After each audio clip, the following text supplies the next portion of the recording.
In the dead of a Montana winter, a lone woman in a remote cabin faced a choice that would seal her fate. She was a widow, miles from any town, with only her courage to shield her from the unforgiving wilderness. When a blizzard dropped a near-dead Comanche boy at her doorstep, she chose compassion. But mercy in this land is a double-edged sword. As the sun rose the next morning, casting a blood-red light on the fresh snow, she looked out her window and saw them. An entire war party, silent as ghosts, had surrounded her tiny cabin, their faces set like stone. Her act of kindness had just become her death warrant. The wind was a living thing. It clawed at the log walls of the small cabin, shrieking like a banshee and searching for any chink in the daubing through which it could worm its icy fingers. Outside, the world had vanished, consumed by a maelstrom of white. For 2 days, the blizzard had raged across the valley in the Montana Territory, burying the landscape under a thick shroud of snow, erasing trails and turning the familiar pines into hulking, spectral shapes. Inside, Abigail Munro fed another piece of precious firewood into the cast-iron stove. The fire was the cabin's beating heart, a defiant flicker of warmth against the immense, frozen wilderness that pressed in from all sides. She was a tall, sturdy woman in her late 20s, with hair the color of autumn wheat pulled back in a severe bun, though rebellious strands always managed to escape and frame a face that was more handsome than pretty. Her clear blue eyes held a deep-seated weariness, the look of someone who had seen too much of life's harshness too soon. It had been a year since her husband, Thomas, had been taken by a fever. He had built this cabin with his own 2 hands, felling the trees, notching the logs, and chinking them with a mixture of mud and moss. He had called it their fortress of solitude, a place where they could carve out a life on their own terms, far from the bustling, judgmental towns. Now it was just Abigail's solitude, and it felt less like a fortress and more like a key.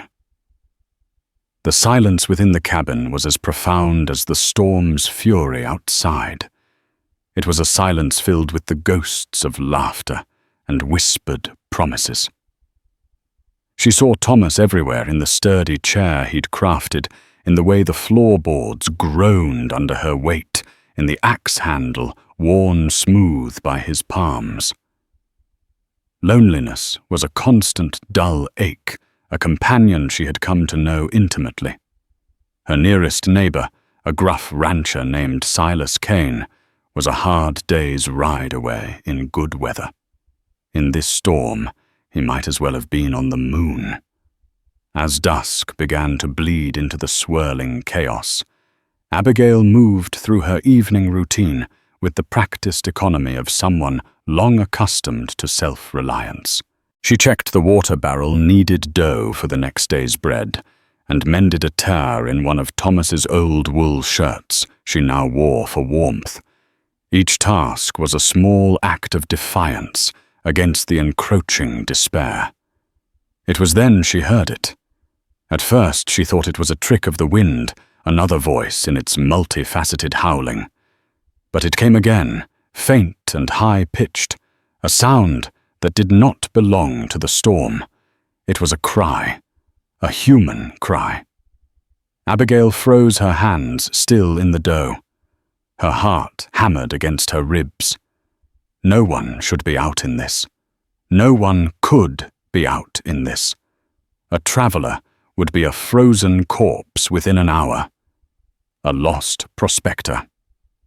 A trapper who'd misjudged the weather's turn. Her first instinct, born of a year of isolation and vulnerability, was fear. A lone woman was a target. She grabbed the heavy Winchester rifle that leaned against the wall near the door, its cold steel a familiar and grim comfort. Holding it in one arm, she unlatched the heavy door bar. The wind tore the door from her grasp, slamming it open against the cabin wall with a deafening crack. A wall of snow and ice crystals blasted into the room, extinguishing the lantern on the table and sending papers flying. The fire in the stove roared as the sudden draft fed its hunger. Shielding her eyes, Abigail peered into the tumultuous twilight. The world was a churning vortex of white and grey. For a moment, she saw nothing but the storm's fury.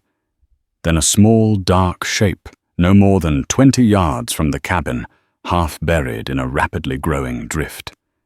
It was a child. Every instinct for self-preservation screamed at her to slam the door, bar it, and ignore what she had seen. This was not her business. Out here, survival was a brutal calculus of risk and reward, and bringing a stranger into her home, her only sanctuary, was a risk of the highest order. If it was a settler child, where were the parents? If it was an Indian? Her blood ran cold. The stories of raids and massacres, whispered in hushed, fearful tones in the towns, were a staple of frontier life. The local tribes, the Comanche and the Blackfoot, were proud, fierce people who were watching their lands shrink and their way of life die. Animosity was a simmering pot, always threatening to boil over. But the cry came again, weaker this time, almost swallowed by the wind. It was the sound of a life slipping away.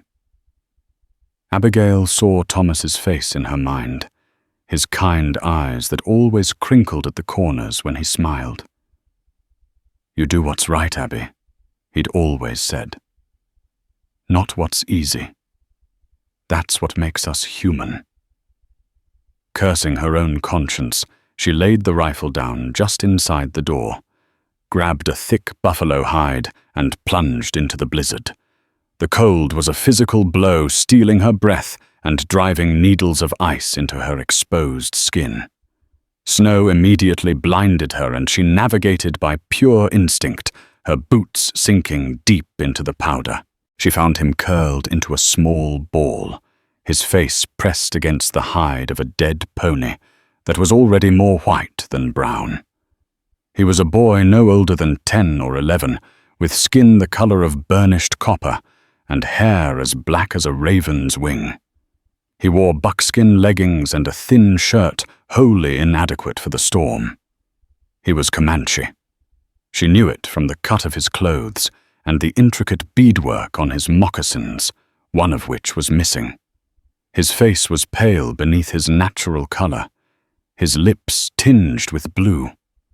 His eyes were closed, his breathing shallow and ragged.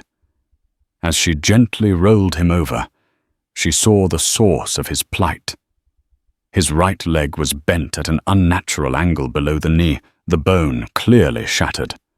A crude, hastily tied splint of sticks and torn hide had done little to immobilize it. Blood had soaked through the buckskin, freezing into a dark, crystalline stain. He must have been thrown from his pony when the animal slipped on ice or broke its own leg, and he had been crawling, dragging his ruined limb until exhaustion claimed him. He was so light. When she gathered him in her arms, wrapped in the heavy buffalo hide, he felt as fragile as a bird. He moaned a low, guttural sound of pure agony, and his dark eyes fluttered open for a second. They were filled with a mixture of terror and pain before they slid shut again. The fight back to the cabin was a desperate struggle against the wind, which seemed determined to push her over and bury them both. Her lungs burned, her muscles screamed, but she held the boy tight. His small body a fragile ember of life she had to protect. Finally, she stumbled through the doorway and kicked the door shut, plunging the room into near darkness, save for the orange glow from the stove's grate. She slumped against the door. Gasping for breath, the boy's unconscious form held protectively against her chest. The reality of her decision settled upon her with crushing weight. She had brought a Comanche child into her home. An injured Comanche child. which meant he was not alone. Sooner or later his people would come looking for him, and when they found him here in the home of a white woman, what would they think? What would they do? Abigail looked down at the boy's face, peaceful now in its unconsciousness. His long eyelashes rested on his cold cheeks. He was just a child, hurt and alone. Whatever the consequences, she knew she couldn't have left him to die. With renewed determination, she carried him to her own bed, the bed she had shared with Thomas, and gently laid him down. His skin was dangerously cold to the touch. She stripped off his frozen, blood-soaked leggings with a pair of shears, wincing in sympathy as the movement jostled his broken leg. The injury was severe, the bone protruding slightly from the skin in a compound fracture. Infection was almost certain if it wasn't cleaned and set properly. Her medical knowledge was rudimentary, learned from her mother, and honed by the harsh necessities of frontier life. She had set a broken wing on a chicken, stitched a deep gash on Thomas's arm once, but this was far beyond her experience. "All right, Lord," she whispered into the dim, quiet room. "If you're listening, I could use a little help now." She worked through the night by the light of 2 lanterns, her exhaustion held at bay by a surge of adrenaline. She heated water on the stove, washing the wound with soap, and then with a splash of precious whiskey that made the boy arch his back and cry out in his delirium. She found Thomas's old wood saw and carefully cut 2 clean, flat pieces of board for a splint. The hardest part was setting the bone. She gritted her teeth, tears of empathy streaming down her face as she pulled gently but firmly on his foot, maneuvering the shattered ends of the bone back into alignment. The boy screamed a raw, piercing shriek that seemed to tear at the fabric of the storm itself. He thrashed, his small fists flailing, but he was weak with fever and pain. Finally, with a sickening scrape, the bones settled. The boy went limp, passing out from the shock. Quickly, before he could wake again, Abigail slathered a clean rag with a salve of comfrey and yarrow and laid it over the wound. She padded his leg with strips of clean linen and then strapped the wooden splints tightly in place. His forehead was burning. She spent the next several hours sponging him with cool water, trying to bring the fever down. She forced a few drops of willow bark tea, a natural fever reducer, between his cracked lips, as the storm outside began to lose its voice, softening from a shriek to a mournful moan. Abigail collapsed into the rocking chair by the stove. The cabin was a wreck, the floor wet and muddy, her supplies scattered. In her bed, the Comanche boy lay still, his breathing a little easier now. She watched the slow rise and fall of his chest, a fragile rhythm in the vast, hostile silence. She had saved him for now. But as the first hints of a grey, pre-dawn light began to filter through the cabin's single window, a new and more terrifying thought took root in her mind. The storm was ending. The snow was stopping. And the world out almost would soon be visible again. What would that new day reveal? She had acted out of compassion, out of a sense of shared humanity that transcended race and fear. But she knew with a certainty that chilled her to the bone that the people of this land often spoke a different language, the language of suspicion, vengeance, and blood. She had crossed a line, and she had a dreadful feeling that she was about to discover the cost. Exhausted, she drifted into a fitful sleep, the Winchester rifle resting across her lap. Abigail woke with a start, the rifle clattering from her lap onto the wooden floor. The sound was unnervingly loud in the sudden absolute stillness. The storm had passed. Sunlight, thin and pale, streamed through the window, illuminating the dust motes dancing in the air. The world outside was transformed, a pristine, unbroken expanse of white under a sky of brilliant, cloudless blue. The beauty of it was sharp and painful, a stark contrast to the knot of dread tightening in her stomach. Her first thought was for the boy. She hurried to the bed. His fever had not broken, but it hadn't climbed either. His skin was still hot and dry, but his breathing was even. He was lost in a deep, fevered sleep, occasionally muttering words in a language she didn't understand, his small hands twitching. She gently sponged his face with fresh, cool water from the barrel, her movements tender. Looking at him so vulnerable in her bed, the fear of the previous night felt distant, replaced by a fierce protective instinct. He was no longer a Comanche boy. He was her boy, a life she had fought for, and was now responsible for. She stoked the fire, put a pot of coffee on to boil, and began to tidy the chaos from the night before. The simple domestic actions were calming. She swept the floor, straightened the scattered papers, and put away her meager medical supplies. For a brief, blissful hour, she could almost pretend it was just another morning. She could almost imagine that Thomas would soon walk through the door, stomping snow from his boots and filling the cabin with his booming laughter. But the silence held no laughter. It held only waiting. The coffee was hot and strong, and she drank it standing by the window, gazing out at the transformed landscape. The snow was deep easily, 4 feet in the open, with massive drifts piled high against the cabin, and the small barn where her single milk cow and 2 chickens were sheltered. The sheer, blinding whiteness of it all was disorienting. It was a blank page, she thought, on which any story could be written.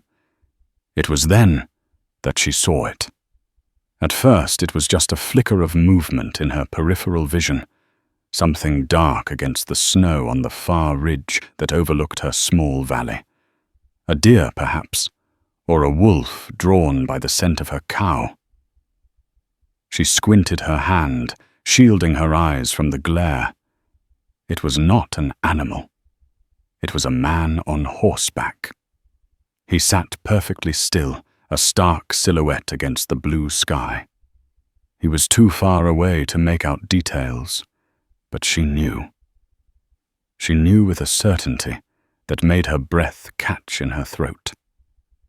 He wore a feathered headdress, and a rifle lay across the pommel of his saddle.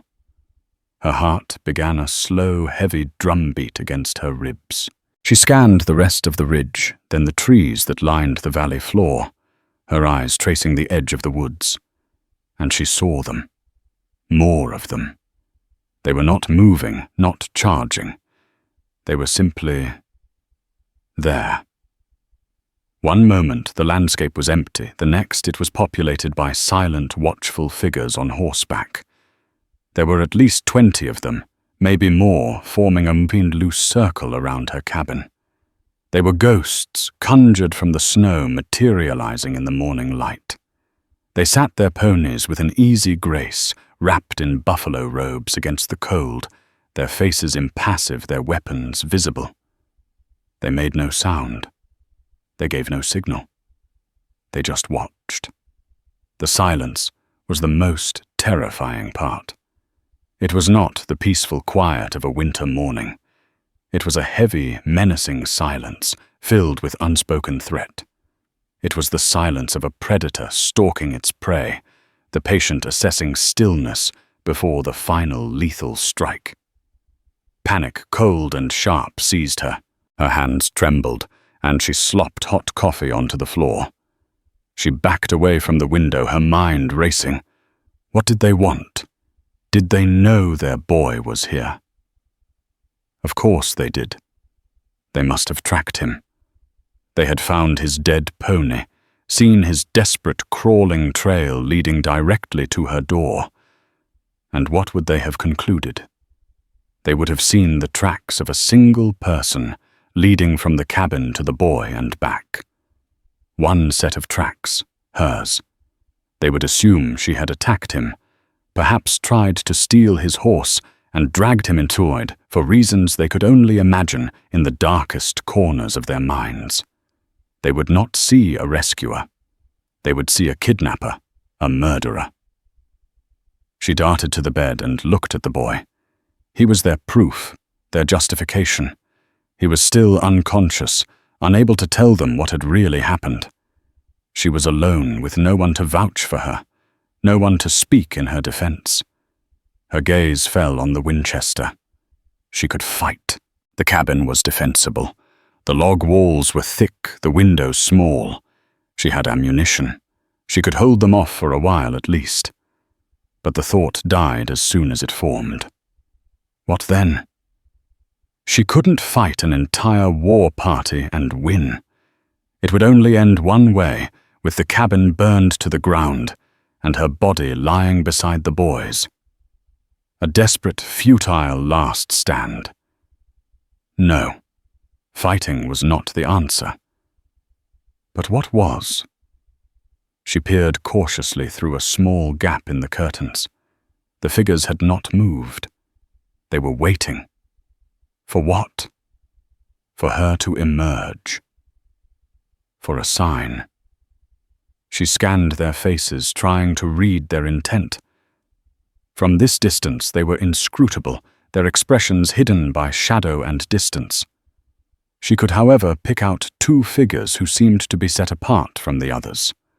One was clearly the leader.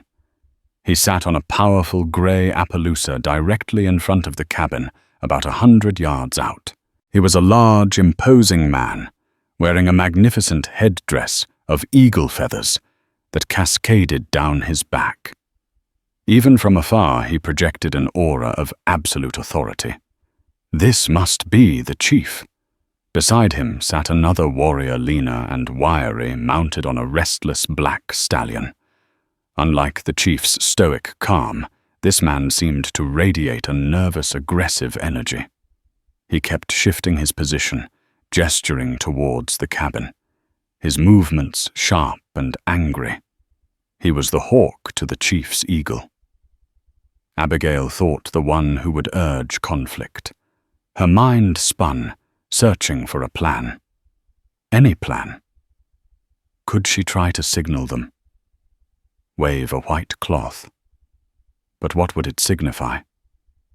Surrender, an admission of guilt. Could she try to speak to them? She knew a handful of words in the trader's pidgin jargon, a mix of English, French, and various native tongues, but not enough for a real conversation. And she knew maybe 3 words of actual Comanche taught to her by Thomas, who had believed in treating all men with respect. Ha, yes, ki, no, and ura, thank you. It was a pathetic vocabulary with which to plead for her life. Hours passed. The sun climbed higher in the sky, its light growing stronger, glinting off the snow with a blinding intensity. The world remained silent. Inside the cabin, Abigail felt like a trapped animal. She paced the small space from the door to the window, from the stove to the bed. Every creak of the floorboards sounded like a gunshot. Every gust of wind rattling the window pane was the start of an attack. The psychological pressure was immense. The waiting was a form of torture, designed to break her spirit before any arrows flew. She checked on the boy again and again. His fever seemed to be holding steady. At one point, his eyes flickered open. They were glassy and unfocused, but for a moment, they seemed to lock on her face. A flicker of recognition, or just fevered confusion. He mumbled a word, Tavibo, before his eyes slid shut again. Was that his name, Tavibo? She repeated it softly. Tavibo. It meant son. A fitting name for a boy whose life now depended on whether he would live to see another sunrise. Looking back out the window, she noticed a change. The wiry warrior on the black stallion was growing more agitated. He rode his horse in a tight circle, gesturing emphatically at the cabin and speaking to the chief. Abigail couldn't hear the words, but she could see the argument in his posture. He was pushing for action. He pointed at the chimney from which a thin plume of smoke, evidence of her presence of life within, was still rising. He seemed to be making the case that she was in there defiant, perhaps even harming the boy further. The chief Comanche remained impassive. He listened to the other man, his gaze fixed on the cabin door. Abigail felt as if that gaze was boring through the logs, seeing her judging her. The angry warrior was a man named Mokkasin. She would later learn a name that suited his venomous ambition. He saw the chief's missing son not as a tragedy, but as an opportunity. An opportunity to incite a war to prove Comanche's leadership weak and to seize power for himself. The pressure was building. The silent standoff could not last forever. The patience of the warriors would wear thin. Mokkasin's angry words would eventually find fertile ground. Abigail knew she had to do something. Hiding and waiting was a death sentence. She looked around the cabin, her eyes falling on the supplies Thomas had left. His trapping gear, his tools, his books. Her gaze settled on a small, leather-bound journal. Thomas had been a keen observer of the world. He wrote not just of his daily life, but of the plants, the animals, and the people of this land. He had traded with the Comanche on several occasions, and he had a respect for their culture that few white men shared. He had even tried to learn their ways, their symbols. An idea sparked in her mind, a desperate, long-shot gamble. It was probably foolish. It would likely get her killed. But it was better than waiting passively for the end. Taking a deep breath to steady her trembling hands, she walked to the door. She slid the heavy bar back. The sound echoed like a thunderclap in the silent valley. She knew every eye out there was now fixed on that door, every hand tightening on a bow or a rifle. She pushed the door open and stepped out into the blinding light, squinting against the glare of the snow. She wore no coat, only the simple wool dress and Thomas's old shirt. She held no weapon. Her hands were empty, held open at her sides. She took 10 slow, deliberate steps away from the cabin, and then she stopped, standing alone in the vast expanse of white, facing the imposing figure of the Comanche chief. The ring of warriors watched her, their silence a palpable, crushing weight. For a long moment, nothing happened. The world seemed to be holding its breath. Then the chief Comanche raised a single hand. It was not a sign of peace. It was a command to halt, a warning that she had come far enough. The real confrontation was about to begin.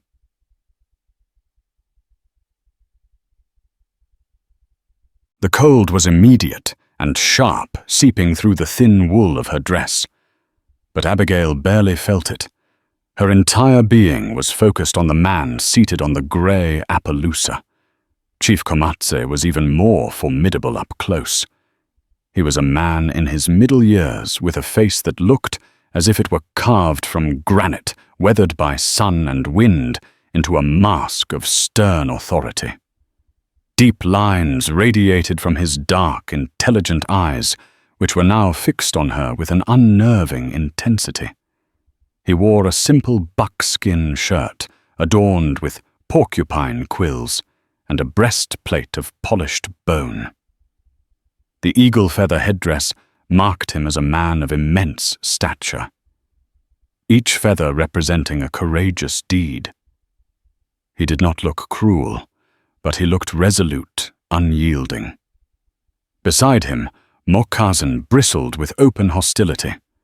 His face was a canvas of contempt. He shifted his rifle in his hands, his knuckles white.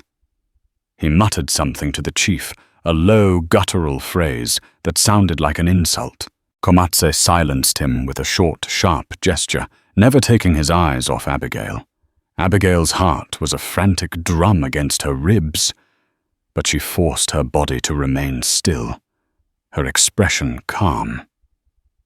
She had learned from Thomas that animals and men alike could smell fear, and that aggression was often born from it. She could not show them the terror that was threatening to consume her. Slowly, deliberately, Comanche dismounted. He moved with a fluid grace that belied his size, handing the reins of his pony to a nearby warrior. He began to walk towards her, his moccasins making no sound on the compressed snow. He stopped about 30 feet away, creating a no-man's land between them. The silence stretched thick and suffocating. He was waiting for her to speak, to explain the inexplicable. He was giving her the chance to condemn herself. Abigail swallowed her throat dry. She had to choose her first words, her first actions with impossible care. She thought of the desperate gamble she had conceived inside the cabin, inspired by Thomas's journal. She raised her right hand, palm open, the universal gesture of peace. "I mean no harm," she said, her voice surprisingly steady, though it sounded small in the vast, silent arena. Moccasin spat on the snow. He barked a laugh that held no humor. He nudged his horse forward a few steps, eager to be part of the confrontation.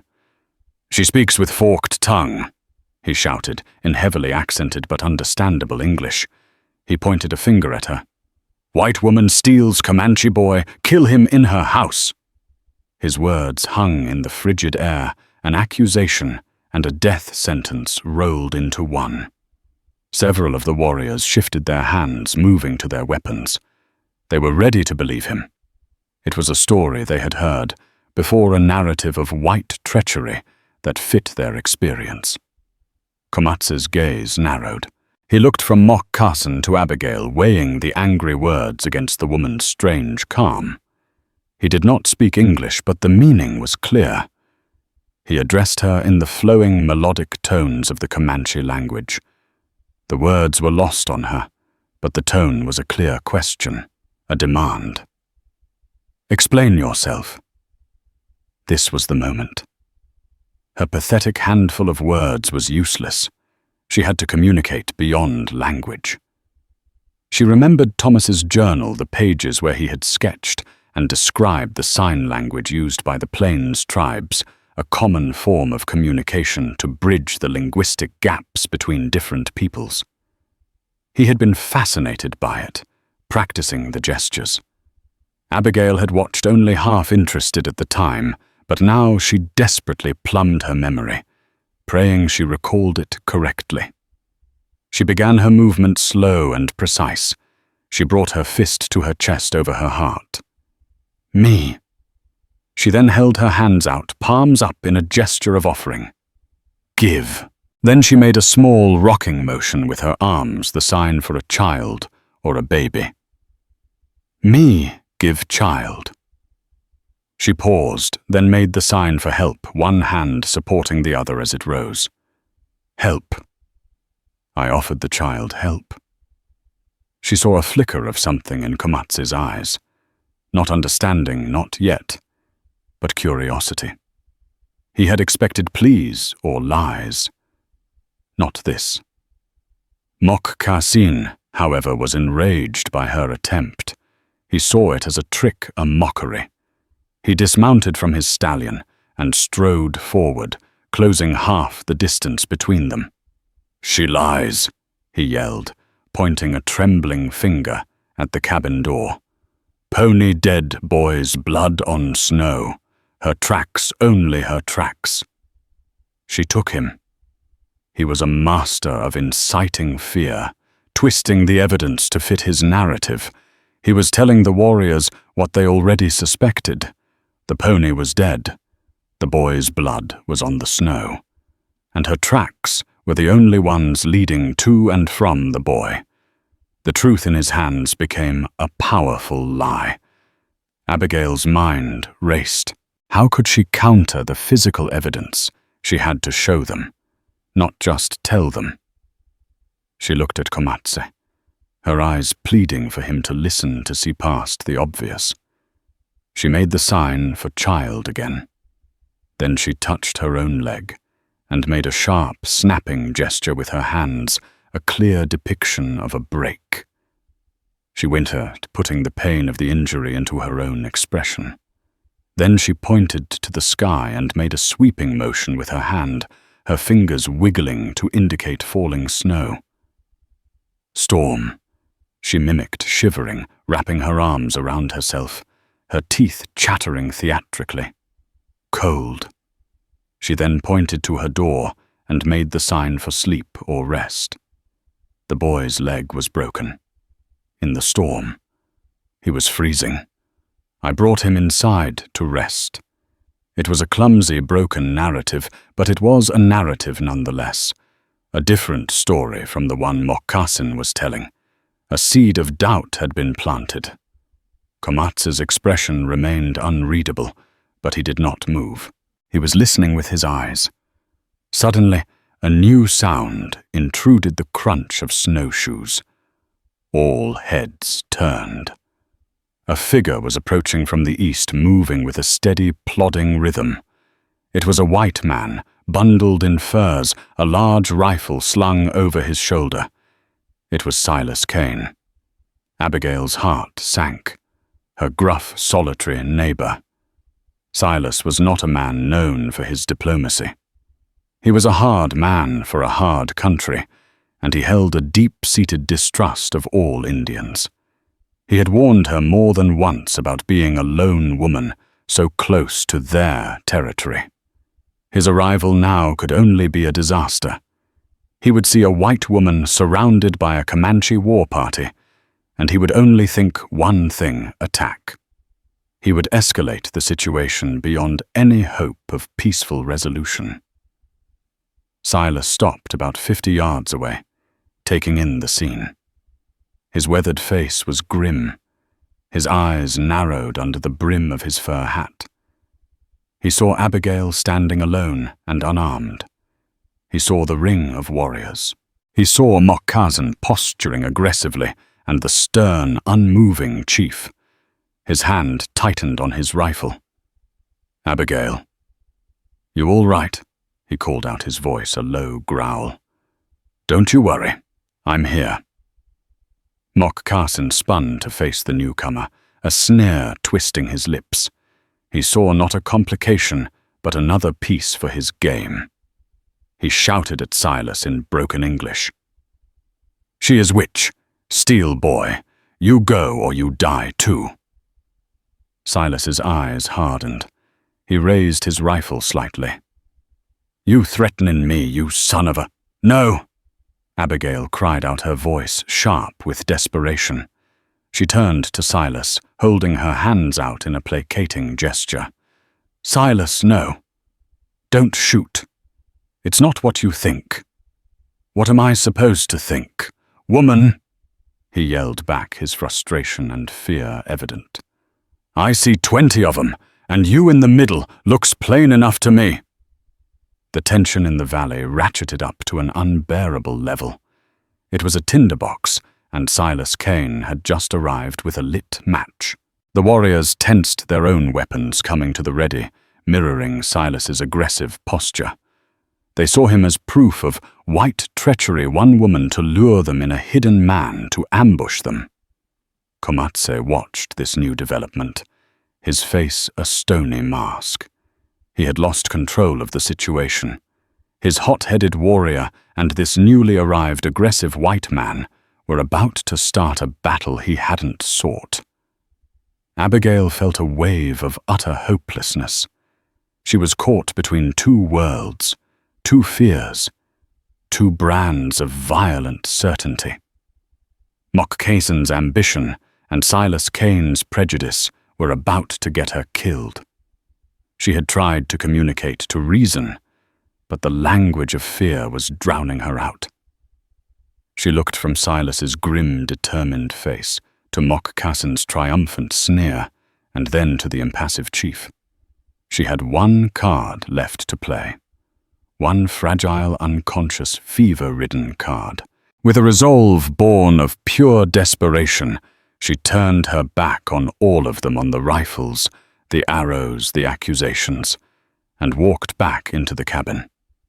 The act was so unexpected, it stunned everyone into a moment of silence. She could feel their eyes on her back, 100 questions hanging in the air. Was she retreating? Was she barricading herself in? Was she admitting guilt? They got their answer a moment later, when she reappeared in the doorway. She was not alone. She was carrying the boy Tavibo, wrapped in her thickest wool blanket. Inside the suffocating confines of the cabin, a profound choice settled upon Abigail Munro. To remain behind the door was to be judged in absentia, to let Mokcassin's venomous narrative be the only one told. It was a slow, certain death. To step outside was to face that judgment head-on, an act that could bring a swift, violent end. But in her arms lay the one piece of truth in this entire, terrifying ordeal. The boy was not a ghost or a story. He was flesh and blood and fever, and she would make him real to them.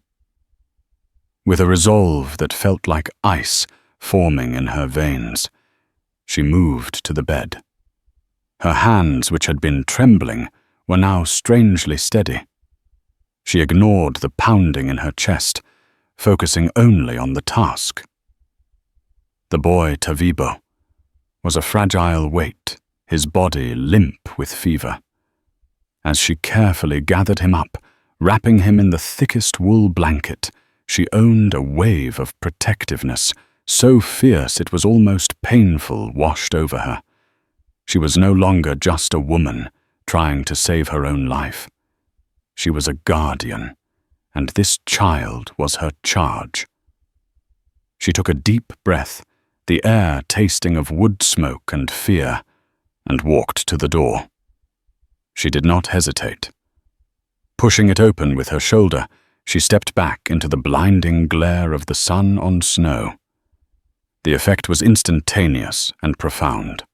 A ripple of motion went through the circle of warriors. Horses shifted, and men who had been leaning forward in their saddles with predatory intent now sat bolt upright. Their faces, which had been hard masks of hostility, now registered a stunned confusion. They had been prepared for a defiant woman with a rifle or a cowering woman begging for her life. They were not prepared for this. The very child they sought alive, held in the arms of his accused kidnapper. Abigail walked slowly, her boots crunching in the snow, each step a deliberate act of will. She felt 100 pairs of eyes on her, dissecting her, questioning her. The cold was a physical shock, but the intensity of their collective gaze was far colder. She held Tavibo tighter, her own body, a shield against the frigid air and the palpable menace. She came to a halt in the same spot as before, a lone figure in a vast white amphitheater, holding the unconscious boy out not as a hostage, but as an offering, a testament. Mokcassin was the first to recover from the shock, and he did so with explosive rage. The sight of the living child was a direct threat to his burgeoning authority, a refutation of the lie he had so carefully crafted. He saw his moment of power slipping away, and he scrambled to reclaim it. "A trick!" he screamed, his voice cracking with fury. He spurred his restless stallion forward, breaking the fragile stillness. "She is a white witch. She has ensnared his spirit with bad medicine. Look at him. He does not wake. He is a living corpse, his soul trapped by her spells. He played on their deepest fears, on the ancient superstitions that the white man's world was full of unnatural powers. He pointed a trembling accusatory finger at Abigail, She brought him out to mock us, to show us the power of her sorcery before she finishes her dark work. Do not be fooled by this trickery. The boy must be cleansed. Give him to me." He made a move as if to dismount and snatch the child from her. The warriors murmured among themselves, their confusion curdling back into suspicion. Moccasin's words were poison, but they were a familiar poison. It was easier to believe in witchcraft than in the inexplicable kindness of an enemy. It was at this critical juncture that Silas Kane made his choice. He had stood frozen, his mind struggling to process the scene. Everything he thought he knew about Indians, about the unforgiving nature of this land, was being turned upside so down. He had arrived expecting to find a massacre in progress, to be the lone defender of a helpless woman. Instead, he found a situation more complex and strangely intimate than he could have imagined. He watched Abigail, saw the utter lack of guile in her face. He saw the genuine, desperate core in the way she held the injured boy, the way her body curved around him protectively. Then he looked at Moccasin. He had seen men like Moccasin before, in saloons, in cattle disputes. Men who thrived on chaos, whose words were always aimed at starting a fire, never putting one out. He was a bully using fear as his weapon. And Silas Kane, a man of few but rigid principles, despised bullies. His long-held prejudice against the Comanche was a vague, impersonal thing. His hatred for the man before him was sharp and immediate. In that moment of clarity, he saw not a white woman surrounded by Indians, but a good woman being threatened by a loud-mouthed coward. His entire posture changed. His rifle, which had been held in a general defensive stance, now swung with purpose. He took 2 quick, heavy steps forward on his snowshoes, placing his body as a partial barricade beside Abigail. He wasn't aiming at the chief. He wasn't aiming at the war party. He aimed the barrel of his Winchester squarely at Moccasin's chest. "You back the hell off," Silas snarled, his voice a low, gravelly promise of violence. "You ain't touching either of 'em. Take one more step and I'll see what the snow looks like painted red." The world stopped. The Comanche warriors stared, utterly baffled. Their calculations of the conflict were rendered meaningless. The other white man, the one they had assumed was an accomplice or a hidden threat, was not siding with his own kind against them. He was defending the Comanche child from a Comanche warrior. This was an impossible equation. And then, as if summoned by the sheer force of the drama swirling around him, the final witness stirred. It began with a flicker of his eyelids. A low moan escaped Tavibo's lips, a sound lost in the vastness, but heard by everyone. The cold air on his face, or perhaps the sound of his own language spoken in anger, was pulling him from the depths of his fevered sleep. His head lolled on Abigail's shoulder, and his eyes, clouded with delirium, opened. He blinked, the brilliant light painful. He saw a blur of sky and snow, of familiar brown faces on horseback. His gaze drifted unfocused across the scene. He saw his father, Chief Comanche. His face a storm of conflicting emotions. He saw the strange pale woman who held him, her face full of a gentle concern he distantly recognized. And then his eyes fell upon the snarling, hate-filled face of Moccasin. Recognition struck the boy like a physical blow. The fever haze vanished, replaced by a spark of pure, undiluted terror. This was the face from his waking nightmare, the man who had ridden him down, whose horse had struck his own pony, sending him crashing to the frozen earth.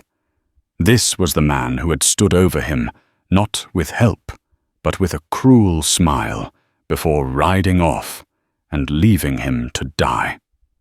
A choked cry of fear rattled in his chest. He flinched violently, trying to recoil to make himself smaller in Abigail's arms. The memory gave him a surge of adrenaline, a final desperate strength. He lifted a small, trembling arm, his hand shaking with weakness and terror. He pointed a single, unsteady finger directly at Mok Kassin. His voice was thin, reedy, but in the dead silence of the valley, it carried with the force of a rifle shot. He spoke one word, a word every warrior there knew not just as a name for a creature, but as a dire insult, an accusation of the deepest treachery. Kosa. Snake. The word hung in the frigid air, absolute and damning. It was the truth delivered from the mouth of the victim. It shattered Mok Kassin's lies, exposed his ambition, and sealed his fate. For a heartbeat, Mok Kassin simply stared, his face a mask of slack-jawed disbelief. He was undone, exposed by a half-conscious child. His mind, unable to process the total collapse of his scheme, snapped. With a wild, incoherent scream of pure animal rage, he abandoned all pretense of reason. He launched himself not at Abigail or the chief, but at the most immediate symbol of his failure, Silas Kane. He lunged forward, grabbing for the rifle. But Silas, a man accustomed to sudden violence, reacted with brutal efficiency. He didn't try to fire the gun at such close quarters. He was a practical man. With a grunt of effort, he swung the heavy Winchester like a woodsman swings an axe. The dense walnut stock of the rifle connected with the side of Mok Kassin's head with a sickening wet thud that echoed in the stillness.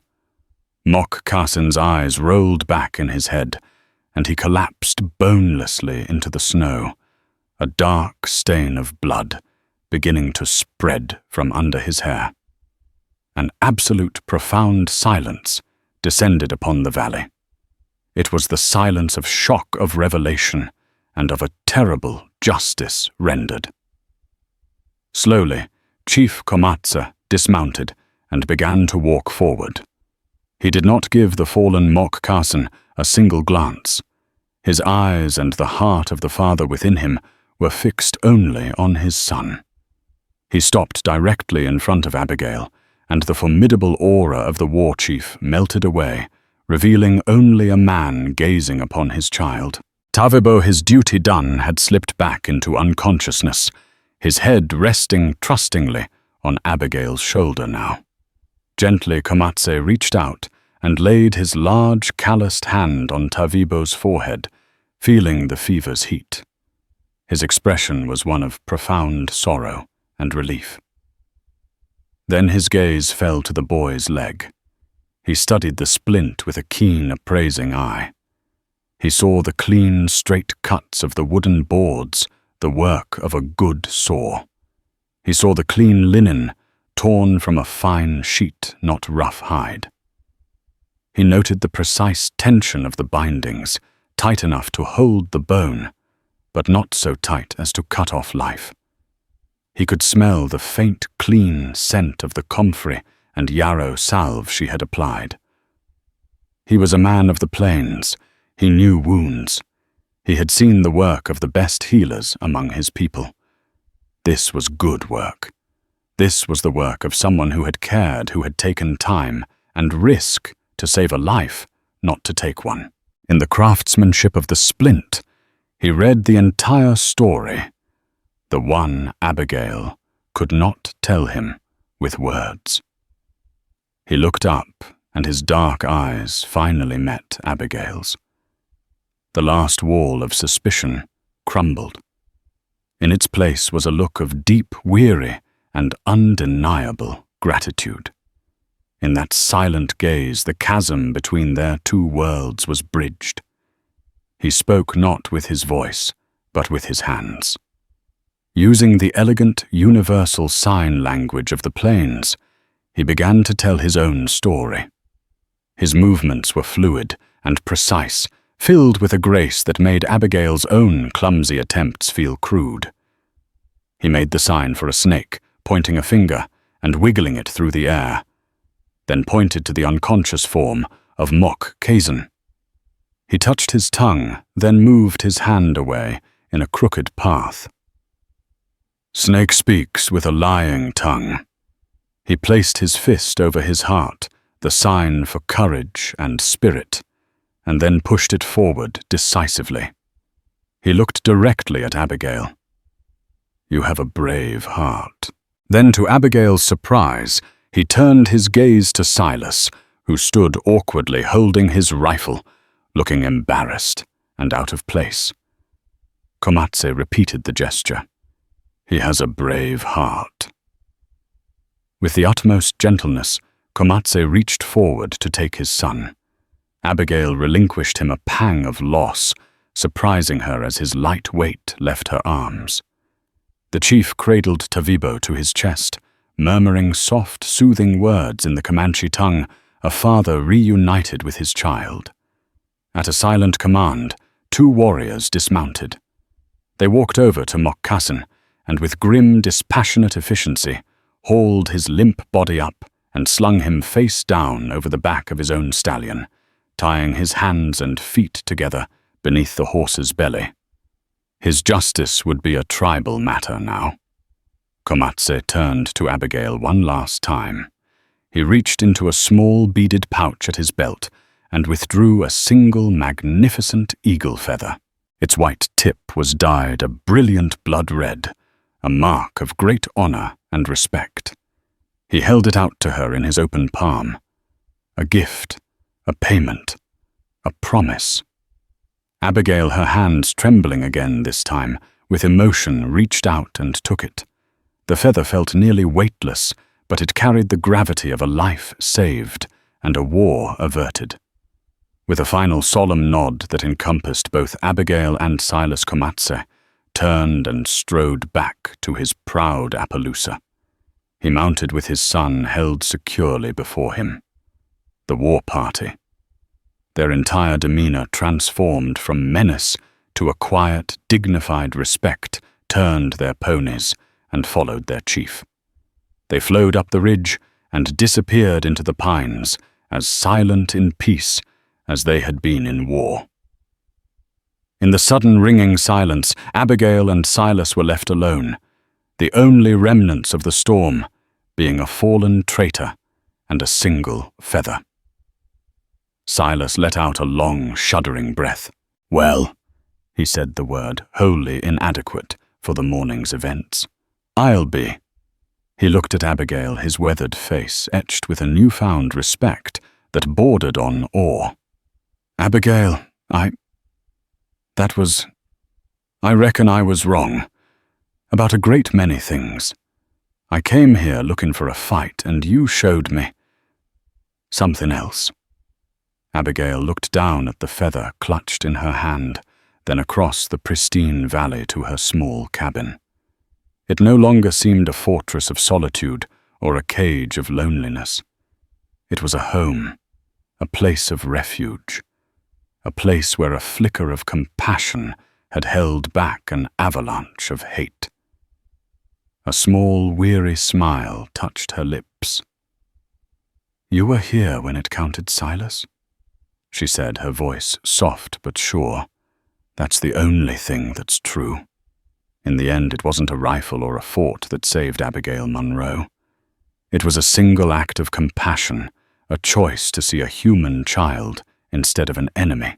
Her story, and the unexpected courage of her neighbor Silas Kane, reminds us that the history of the West wasn't just written with bullets and blood. It was also written in quiet moments of incredible bravery, in the bridges built between worlds by ordinary people who chose to defy the hatred of their time. They proved that even in the most hostile of lands, a shared humanity can be the most powerful weapon of all. What would you have done in her place if this story of frontier courage moved you? Please give this video a like and share it with someone who loves a true drama from the heart of history. And don't forget to subscribe and ring the bell for more stories of the forgotten heroes and untold legends of the Wild West.